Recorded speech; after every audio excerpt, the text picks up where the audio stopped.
Oh yeah, I wanted to just talk a little bit about something I mentioned kind of quickly last time, and also, so let me present a window here. Here we go. Good morning, Joel. Well, one thing, yes, don't forget to do course evaluations at some point. Yeah, I don't know what all this will will indicate about having done class on and do kind of when you get around to that, think about both the in-person delivery of courses and the online portion, and to what extent different things work well for you or other things might work better.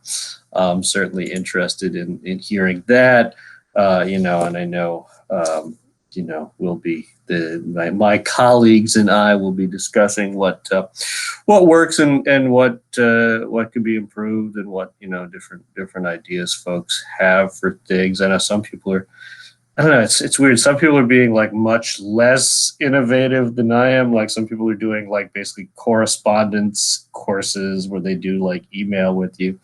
I don't think I could do that. And some people are being like more like interactive projects and videos and blah, blah, blah, which is definitely much kind of more than I'm doing. So I guess just let me know what you think.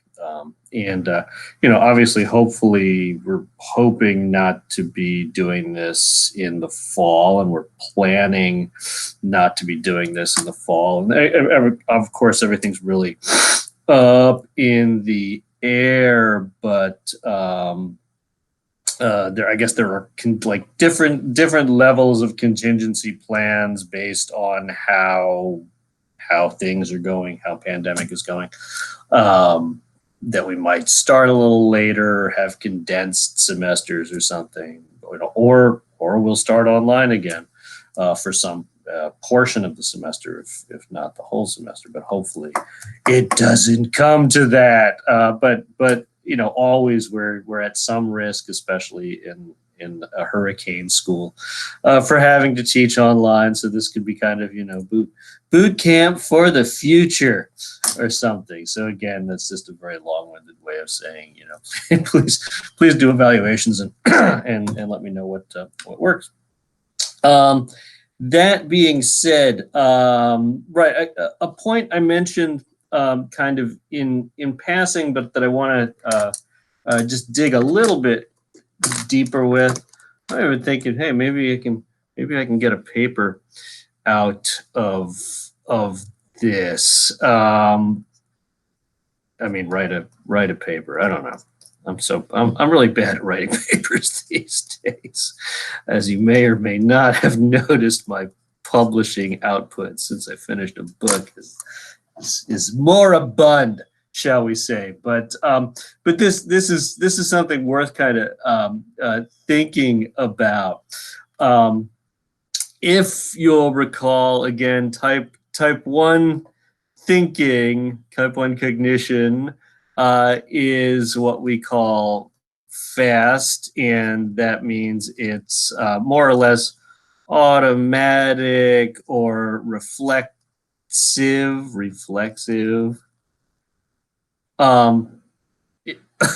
Sorry, I'm thinking in terms of taste these days, because we're reading these couple of articles. But if you think of the proper metaphoric entailment of the word taste is food, right? And it's like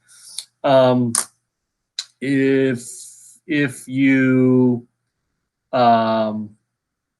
what I'm trying to think of a food that people like chocolate, right? So you know that noise that some people make when they eat chocolate where it's like a quasi-sexual experience for them. It's just like, oh, because they get a bite of a good piece of chocolate, and you're just like, oh.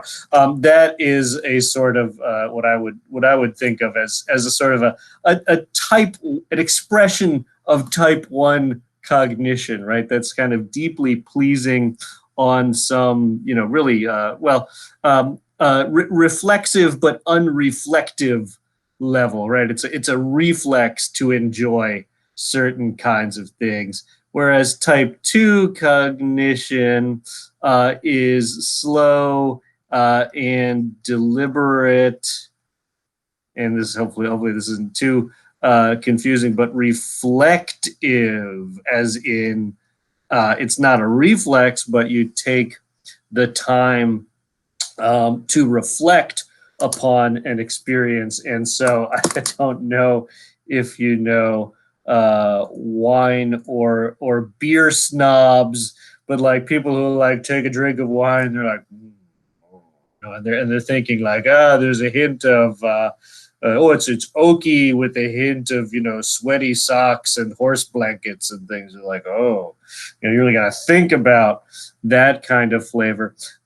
And what occurred to me last time, and this is actually becoming a bit of a problem. It's always been recognized in survey research as somewhat of a problem. And a way of kind of thinking about this might be type 2 thinking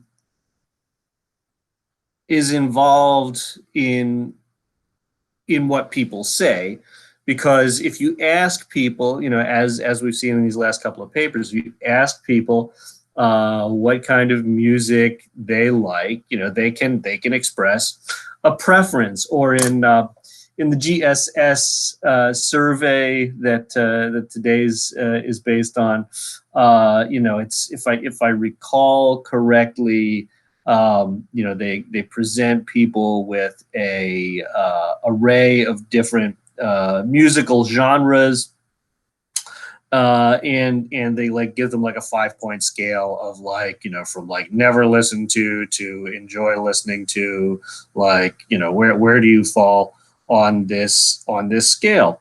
And of course, in those situations, we've always talked about what do we call social desirability biases, for example.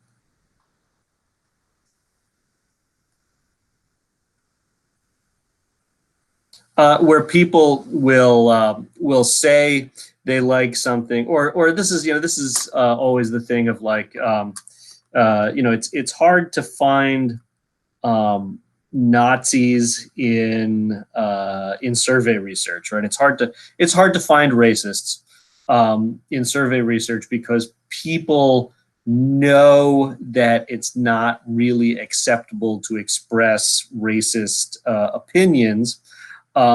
But realistically, of course, we know there are lots of racists out there, and we pin that to social desirability bias. Like, why don't we know more about racists? It's because they're not telling us they're racists. But on an even, and this is where the type 1, type 2 thing comes in. They may not know themselves. Right. So in a sense, type 1 thinking reflects what people actually do. And, in that sense, it's their habits and, of course, their habitus, right? So they're real preferences. And the issue here is that there may be a disconnect. In as much as people will again, the racism thing is a decent example. It's like you ask people if they're racist, they won't be racist. But then, like, they engage in racist behaviors. Like, well, wait a minute, So then they fly a Confederate flag. You ask them why they're flying a Confederate flag, and they'll come up with some story about Southern pride, but really they're racist. That kind of a thing. There can be this real there's a missing C in there. Disconnect between type 1, type 2, between real preferences and expressed preferences, between what people say they do or they like and what people actually do like. And this then is, I think, expressed in, and I know I've mentioned this kind of before in other contexts. It's expressed in the algorithm, right? Oops, that was supposed to be an underline.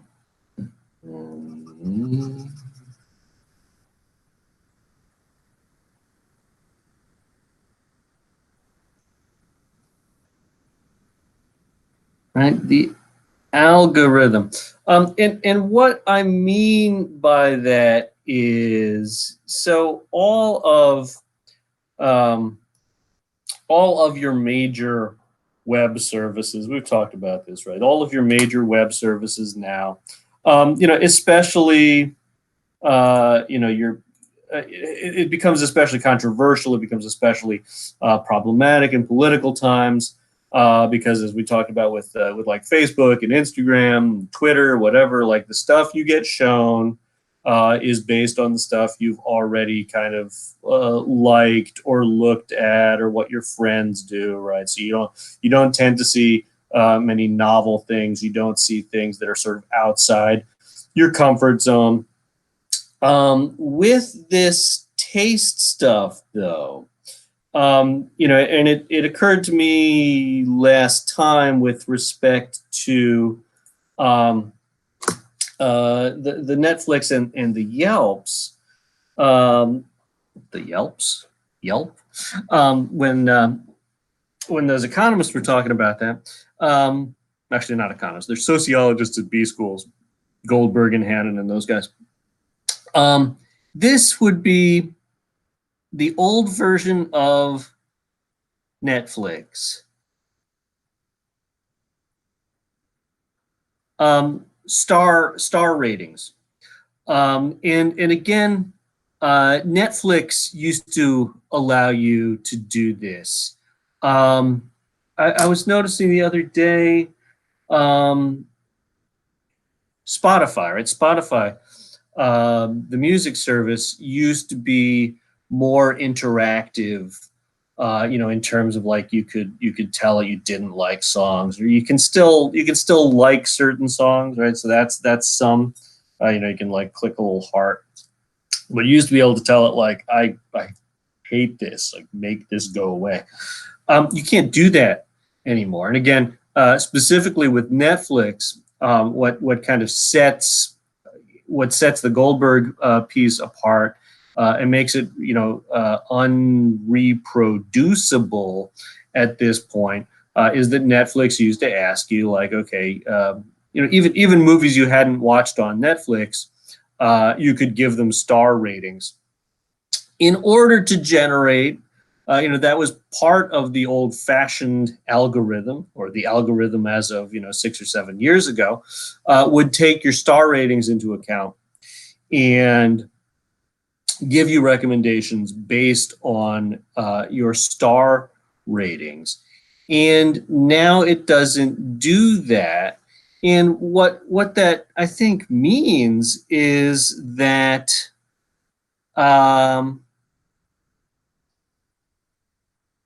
preferences are best expressed through behaviors.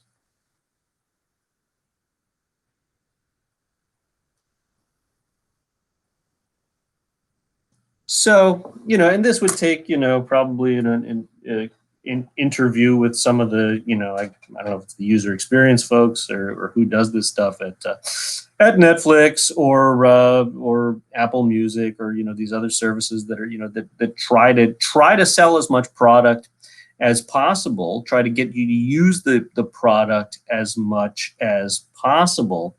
They're doing that, and I'm sure there's other things going on here too. They have a vested interest in getting more people to watch their original productions, so they're going to throw shit in front of you that they may even know isn't quite in your preferences, but they might try to change your preferences, like that kind of thing. But in terms of how they are actually putting stuff in front of you, in general, now it's not based on what you say, it's based on what you do. So it's based on, how much, what have you watched in the past? Or if you start a series, a television series, do you finish it? Do you finish certain movies? Do you rewatch certain movies, right? That's what they're really interested in. They don't so much care what you say. And again, on the kind of the scary Big Brother sort of level here, this tells you, it's almost like they know you better than you know yourself, right? And where this is problematic for this taste research, right? For this research that's in a line with Bourdieu's distinction, and a problem for Bourdieu himself, of course, is that all of that survey data is based on asking people questions and having them tell you answers. But the answers, if Netflix is right, if the algorithms are right, if the data scientists are correct in their assessments of these things, then what people tell you they like is not actually what they like. And of course, to some extent that there is some more connect, right? It's not a complete and total disconnect. I can tell you I don't like, I don't know, that Cookie Monster death metal kind of music, right? And that's pretty true. But on a certain, even more fundamental level, it's like, people will tell you I like opera, but those people may never ever go to the opera, right? May never ever actually hop in the car and dial in whatever Die Zauberflöte on Spotify and listen to that while they're going, right? They're saying these things because they think that that's what people should say, or what somebody who's like them should be saying. Of course, that's interesting and important to know about these different genres and different taste patterns. It's important to know because certainly interactively, people do express that, right? You go to a cocktail party or whatever, and you're talking to people, and they're like, "Oh, did you see the new, production of such and such?" And they can all, whatever, sip their sweaty sock tasting wine and talk about that. But it's different than actual behavior patterns, right? And that's something that we really kind of have to come to grips with. And again, this has kind of taken some hold in the social culture. This difference between type 1 and type 2 thinking. So yeah, I think increasingly we're going to see studies that are somewhat like that tie behavior patterns more to people's class and social status standing. But I think it's really interesting that again web services like Netflix or Spotify sort of have intuited this already. We don't want to know what you say. We want to know what really makes you happy, right? We want to know what you do. And so again, it's not to say that these surveys don't express something real. And so we'll look at another couple of these surveys. Now, Mary will. They express a reality of what people say they like or don't like, and maybe what they should like or don't like. But it may not. In fact, I think arguably is probably not a very good representation of their actual practices there. Okay, so I just wanted to kind of get you all thinking about that stuff and scare you more about the algorithm. And yeah, so now I will turn it over to Mary, who will talk about musical taste and patterns of symbolic exclusion. Yes. Okay. So, okay.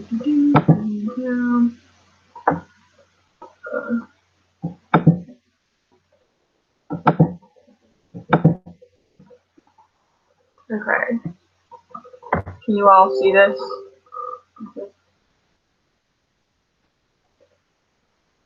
Okay, well, I'm not getting any notes, so I'm going to assume you can all see this.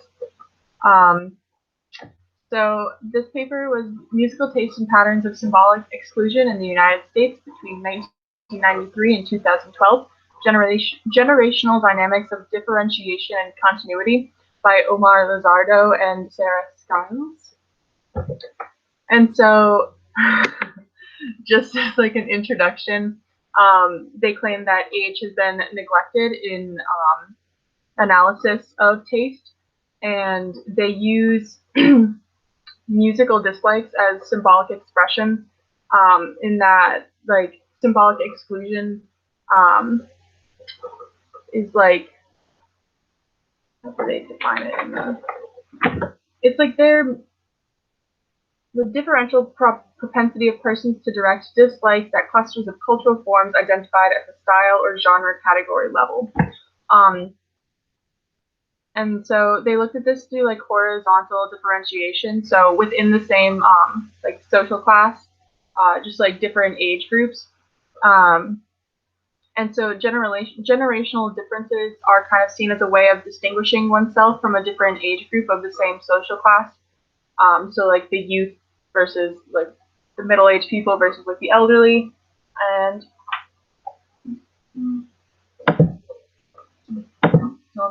and so I kind of thought of this as like it's not a phase, mom. I don't know. That's just like what popped into my head when I thought of it. And so it's like an allegiance to the required criteria of the class, but they're also making their own like distinctive claim to aesthetic uniqueness. And one quote that was on page 10 said that the pattern of aesthetic refusals of younger entrants into educated class should exhibit tendencies to both reaffirm acquired dispositional skills while at the same time differentiating from the older incumbents in that stratum, which is basically what I just said. So then they talk about the emerging age divides and cultural choice patterns, and they talk about passing knowledge versus multiple experts. So passing knowledge is more preference towards contemporary and pop culture, and they're more enthusiastic about lowbrow culture, and so this is more of the younger generation that they saw. Versus multiple experts prefer a broad range of legitimate culture and some lowbrow culture, and so this is more of the older crowd in that social class. And so younger people are reducing and older people are increasing their investment in high culture pursuits altogether. But younger people are leaning towards new and emerging musical genres, where old people are preferring less innovative ones. And so they gave the example of they're more interested in like classical and country music. And so like the younger generation is kind of like extending their musical taste and preferences beyond what traditionally has been like the culture of that class. And so they also described how this kind of like new petite bourgeoisie has control over what cultural materials get attention, and so it kind of redefines what is considered legitimate in culture. Um, and yeah, then they go on and they describe the empirical implications of their study. So they kind of had three different ones that they were looking at, or that they mentioned. So all ages would be changing simultaneously. And so that would kind of be like the declines in probability of disliking a genre are at the same magnitude for different generations, or the genre may just be falling out of favor at the same rate for different generations. Then endogenous cross-generational differences or differentiation. So like one age group becomes more likely to like a style category and use it as a resource for symbolic exclusion, while other groups are less likely to do so. And so this would be like the genre falling out of favor with newcomers while retaining its kind of like status with older members. And then there's endogenous continuity. So it's basically just young are just as likely to refuse or reject a style as older generations. So the way that they went about like kind of like analyzing this is that they looked at the culture model of the 1993 General Social Survey, which had 18 different genres of music, and then they tried to recreate this in 2012 by using the Survey Sample International organization.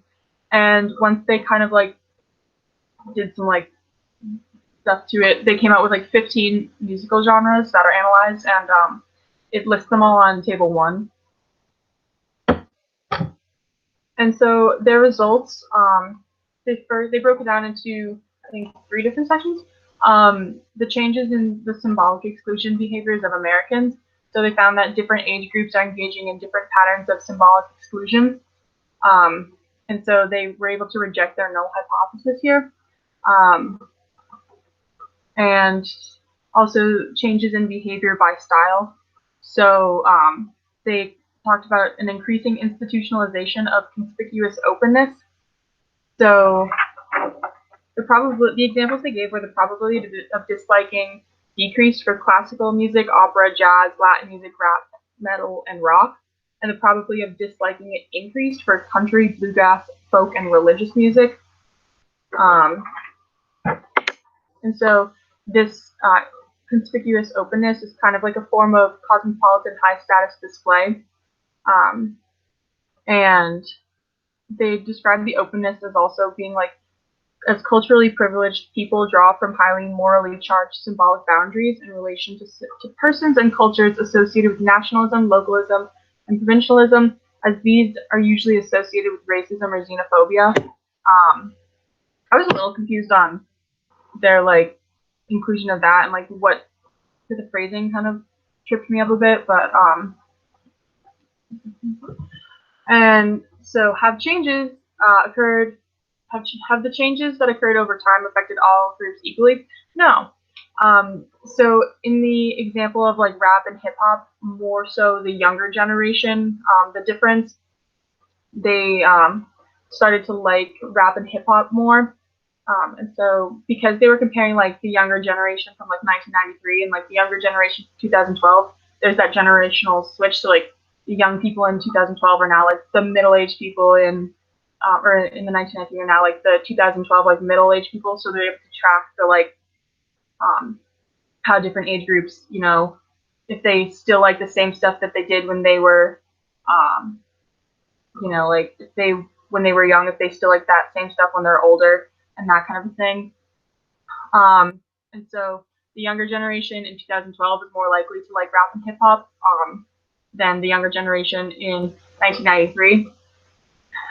And then in the case of rock, the older generation and the younger generation really didn't like rock as much, but heavy metal and rock were more accepted and more likely to be liked in the like middle age kind of category in the 2012 study at least. And then classical music had a U-shaped pattern, so it's steeper. People are more likely to like it in like the younger and the older category, I believe. And yeah. I thought it was really interesting how there was like an increasing acceptance of like heavy metal in like the middle-aged group. And overall, though, there was a more inclusive trend on musical taste. And so over time, changes across age education groups. So they broke it down and compared each age group, like the people that had a college degree versus people that didn't have a college degree.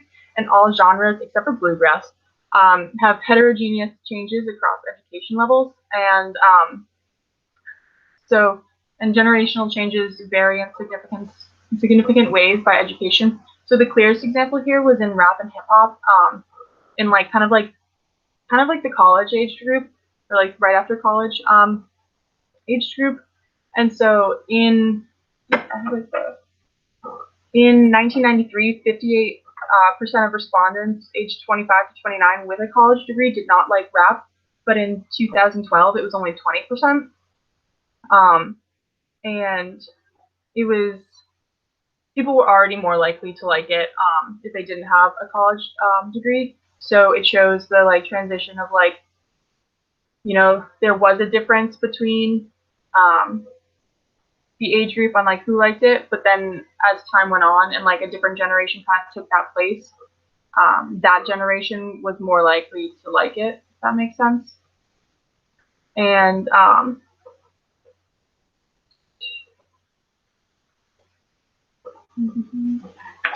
yeah, yeah. So it also talks about how it's kind of like a replacement of rock in the younger generation with rap and hip hop, and also harder rock inflected styles as preferred, which can kind of be seen as like because the middle age group in 2012 was really the only group that was most likely to like rock. It's kind of like their defining characteristic of their generation.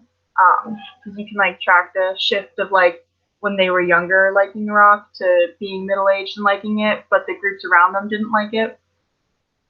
And yeah, so in conclusion, there's generational differentiation effects. And so this is most dramatic. The most dramatic differentiation is of pop culture styles. So taste patterns are now decisively distinct from other generations, which was seen in the case of rap and hip hop. Jazz and rock, they talked about maybe the battlefield for horizontal symbolic exclusion struggles among high status Americans in the immediate future. I thought that was really interesting. And then there are generational continuity effects. So there's still similarities across age groups in a social class, especially in terms of like optimal distinctiveness. So generational contrast while maintaining overall allegiance to a certain high class taste displays. And so this is kind of like seen within like the case of jazz and classical music. And then there were morphological effects where it was mainly like a continuing march toward a refusal to refuse, so an openness to diversity as increasingly institutionalized manner of taste expression. And so it makes dislikes as a measure of symbolic exclusion simultaneously more problematic and more promising, mainly in the fact that, like Professor Dempsey was talking about, it's more so seen in behaviors than it is in like what they say. And so they need to look for more covert ways of kind of like addressing symbolic exclusion. And so discussion questions. Do you think that like these types of trends also translate to other social classes? Because in this study, they were mainly looking at like higher class individuals.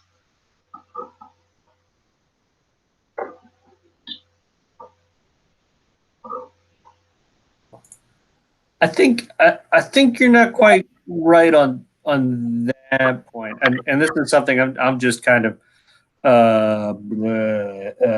figuring out now with the paper.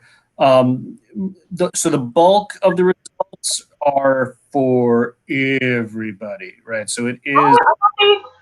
I thought they were only looking at that one class. That's what that's what I used to think, but I've been reviewing this just now, and it's only in section 4.3 start to make those distinctions. So it actually is across. It's a cross sectional sample, representative sample of the population that they're doing all this those first set of analysis on. So it's across everybody, which I was surprised at to see, but that seems to be what they're doing. And then they do the breakdown starting in section 4.3, and that's the tables on uh, page 17, where they show the dislike patterns by college versus no college. Huh. Well, then I definitely misread.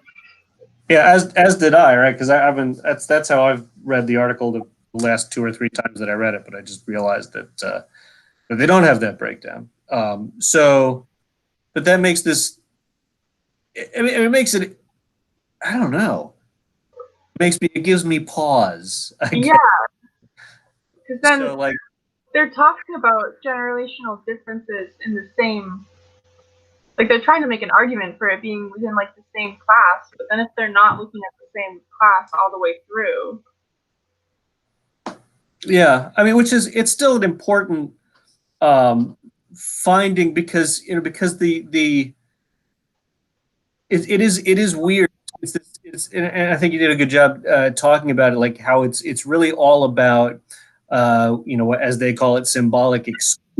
It's about disliking, and so kind of across the board, it indicates that whether or not people are as important. And again, this is the divide between behavior and expression, behavior and what people say, that more or fewer people deem it important to say, I don't like something. So, and it's not saying that there aren't still people who like this, and so this is where I think the what was it, folk and was it gospel, and what were those? Yeah. Country, and religious. Mm-hmm. Right? So across the board, more people are more likely to dislike. Right? So it's not saying there aren't people who do like that, but they're saying that the propensity to dislike is increasing. But yeah. then the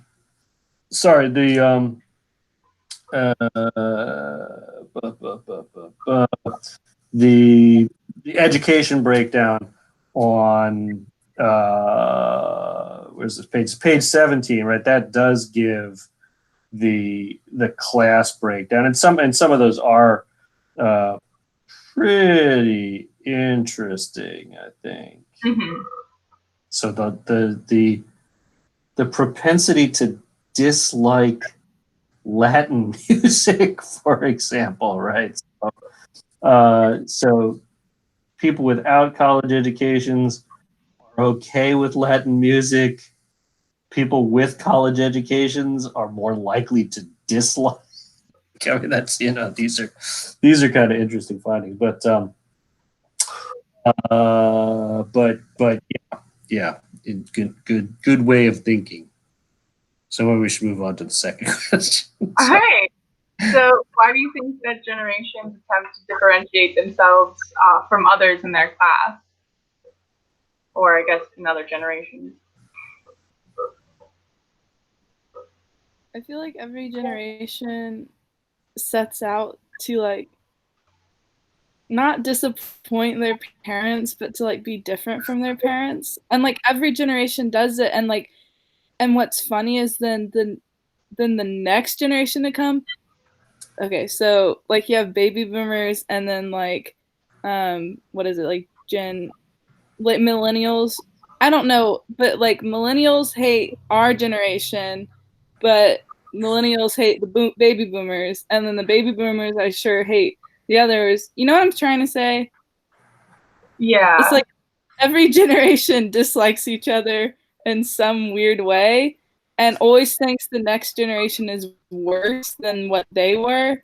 but the generation before them thinks they're worse than what they were. I just think it's comical sometimes. But I would say that's kind of why, like, the music, right? So like every generation will like come up with their own music and like what they like and what they think is better, and then like last generation music's like not cool, it's not hip or whatever. And there's an interesting point, kind of. I think they buried it a little bit. That the with the kind of distinction argument, that not only it's not just about liking or distinguishing yourself from generation to generation. It's that to be a higher status member of your generation, you have to have a kind of a symbolic savoir-faire.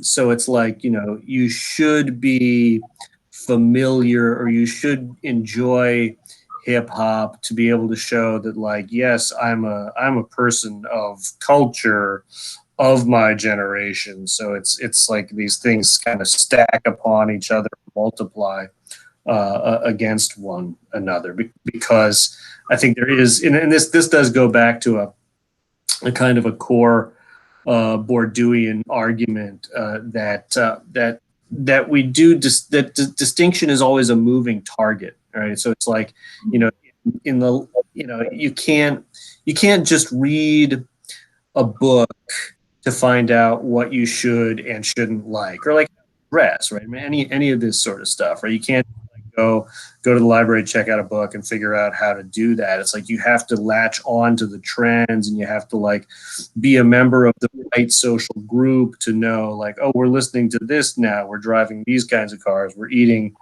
poke bowls now instead of sushi, because that's what's really cool. But like, doesn't that like kind of like idea get skewed by the fact that they weren't looking at like the higher class generation and like the higher class, but they were looking at like all of the classes in the generation? Yeah. Yeah. Although again, because it's dislike, you can kind of catch it at the margins, I think. Right. So like, the stuff that should be, that in general people have more of a predilection to dislike, would kind of suggest that that's an exclusion that happens amongst the upper echelons, but it does muddy the waters quite a bit. Although that last section goes a bit of that, right? So younger entrants into the ranks of the college educated have substantially declined in the likelihood of excluding rap and hip hop. So that so the college educated listen to rap now, or did, whatever, 8 years ago. I guess they still do. And so the next question, we kind of touched upon it, but in general, like, how do you see like these types of trends within your own generation and within like your education level and your own life, and like how do you kind of like see it playing out and like hearing? I think something that's been really interesting for me is whenever I go back home to like the Detroit area, and a lot of the people that didn't go on to college, even within the same genre of like hip hop and rap, it's really different. So like people lower education levels will listen to like trap music or like drug prostitution, sex, like that kind. And then like the higher educated people that I know still listen to like rap and hip hop, but it's more like lyrical rappers like Tupac or J. Cole, or like people that talk about social justice and things like that. So I think that's interesting. That's something I've been noticing within my own generation and education level.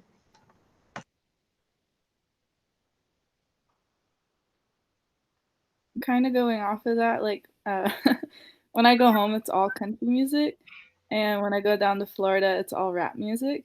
And so like my playlist now is just a jumbled mess. Like you see no real aesthetic in my music list because I personally like alternative. So then like I don't know, it's just like a jumbled mess, and it's like whoever I'm with. If I'm by myself, I listen to my music. If I'm with my friends back home, it's country music. If I'm with my friends in Florida, it's like the popular like top hits and rap music.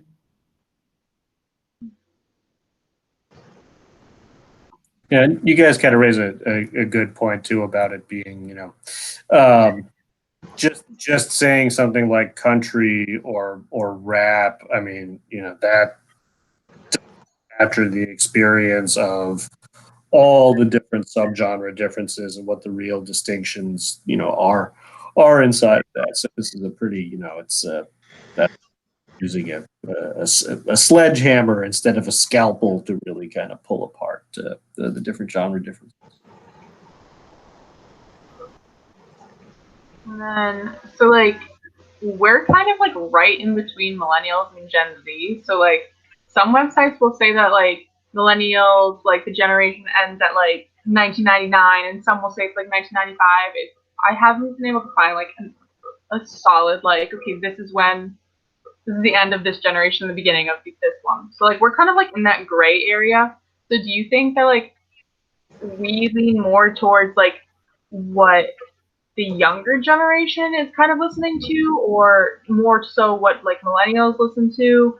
And like if there's any like kind of factors that go into like why one or the other, or like it's a mix of both. I don't know. I have a weird music taste, so like I have a hard time figuring these things out.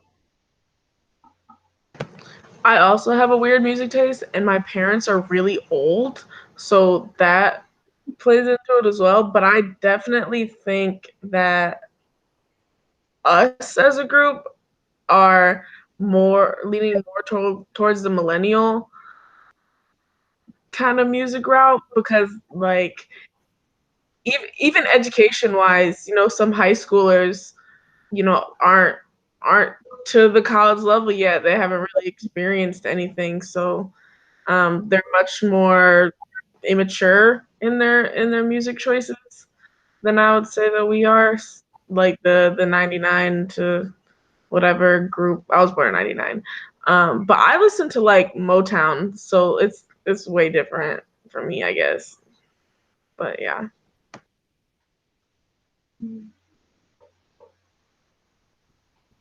My mom and I argue about this all the time. If like I'm a millennial or like younger, I don't know. She always thinks that I'm younger, but I always think that I'm older, and I think that's just the relationship you have between your parents.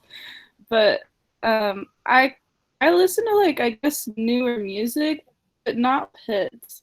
Like I listen to like my favorite bands and their new albums that are just coming out, but like they're I don't know how else.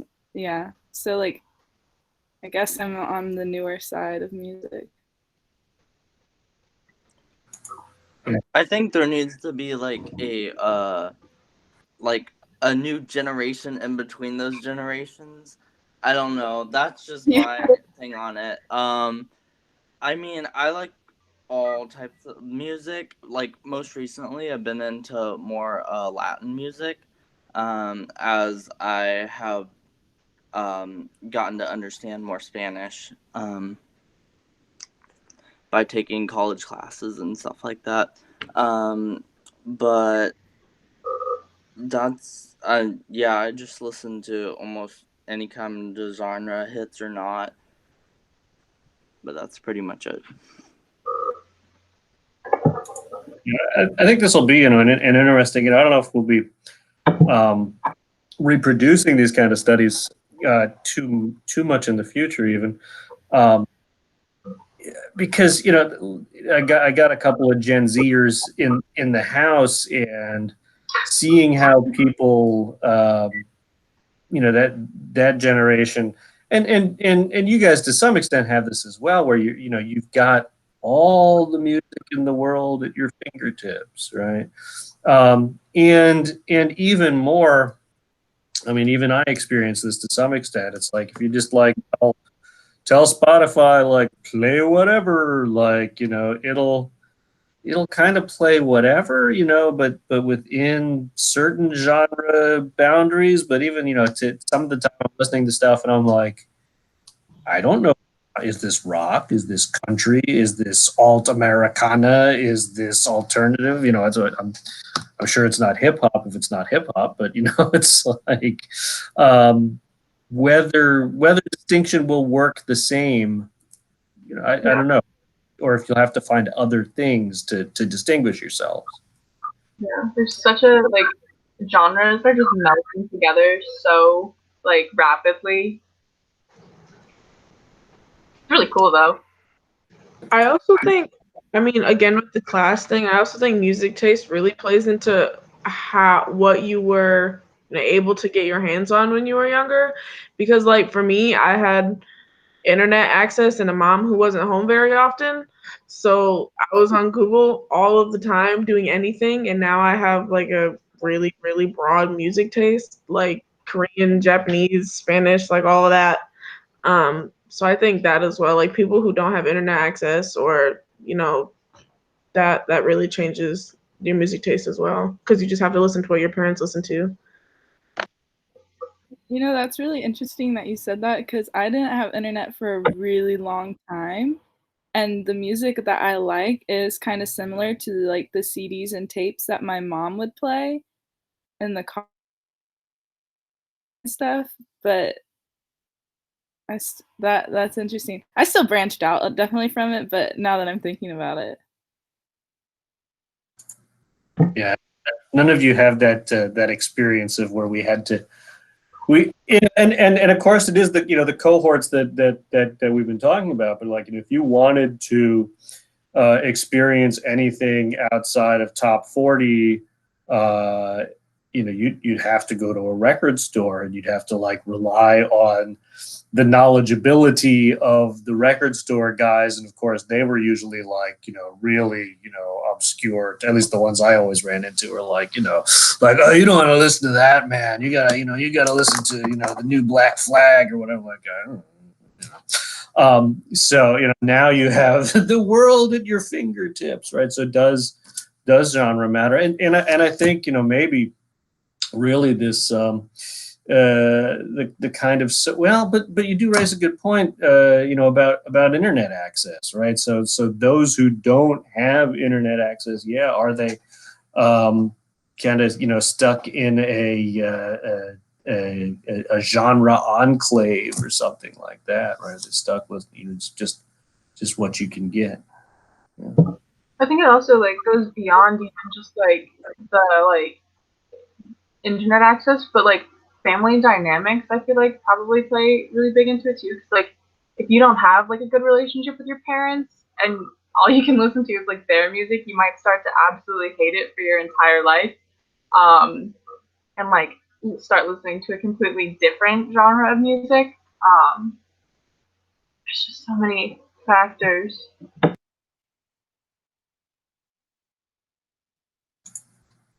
I wanted to go back a bit to the moral boundary drawing thing that you brought up there that they bring up. Do you remember what page that was on?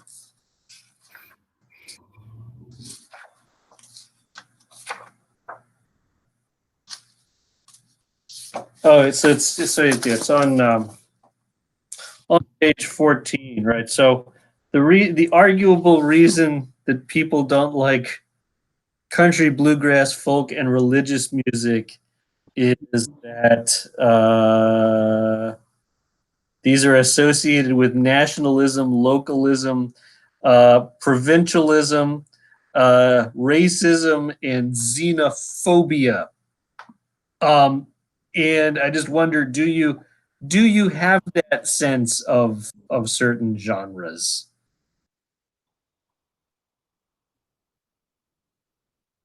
Do you know people who listen to religious music recreationally? Yeah. I know people who listen to religious music. I mean, I listen to like gospel music, but that's like because I was raised in the church, not because I hate people. I don't know. But I definitely have perceptions of music genres to like personality types, like rock and heavy metal. I think are like really violent, and violent people listen to them. But I don't know. I was also raised in the church, so that might be why. I listen to rock and heavy metal, and it's more. It's there's a subgenre that's really violent. But most of the people are like actually like the gentlest people like you might ever meet. It's really interesting, like especially because we like read articles about um like white nationalists in that genre, but that's like a really small percentage of like people, and that can be found in like other genres like country or like gospel or those kinds of things, and it gives that genre like a bad reputation.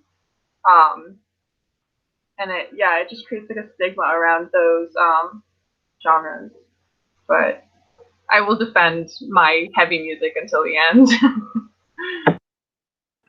I think also screamo would be like a good subgenre of like heavy metal. That would be a good example, at least. As I'm not familiar, is screamo less hateful or more? Screamo's just straight up screaming. Like it's not melodic. And yeah. I've never met anybody who's listened to screamo. So been to a few screamo concerts, and in like the entire kind of crowd, there's usually like only a few people who are really violent. And the rest of the people are like, if you're gonna like be that aggressive and violent and not like follow like kind of the guidelines that the genre has put out towards like being safe in a mosh pit, we're gonna kick you out. And has I'm still kind of struggling with this idea of these music forms as xenophobic. And I've just kind of, as I get older, listening to and spending some more time around bluegrass, and it's like they're not.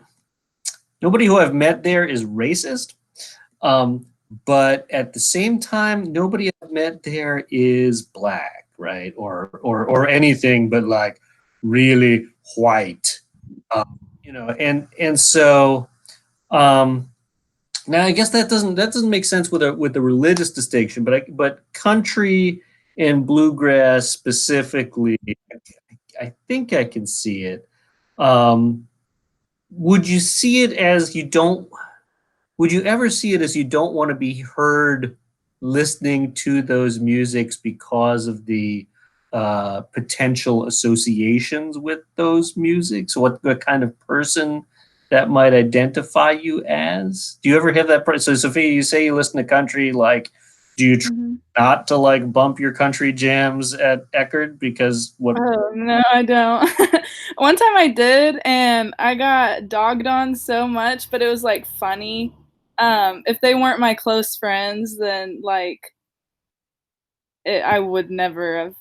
And it's not because like I'm ashamed of it. It's just not the vibe. It's never the vibe at Eckerd. So like I would listen, like, I'm listening to my like music and it comes up, whatever. But I would never put it on when all my friends are there. It's just not. I don't know. It's not like I'm embarrassed so much. It's just literally not the vibe. Interesting. Right? So that's a good way to put it. Right? Maybe it goes to the vibes, maybe type 1 sort of thinking. You don't feel it for whatever. Yeah. It's never like the right thing to put on. Okay, good. Yeah, and that, obviously, especially with music, like food, though, right? It's like it's so so deeply psychological. It's a little bit hard to talk in these terms. Thank you, Mary, for working us. That's all the time we got for today. So we're gonna get together on Friday. I don't have like a huge like structure plan for that. I was just gonna kind of go through the the last whatever 5-6 weeks of material just to kind of refresh our memories. So please have a look at that stuff. If you have specific questions, issues, bring them to class on Friday, and otherwise we'll just kind of try to process and be ready to take a final next week. Okay? All right. I'll see you Friday.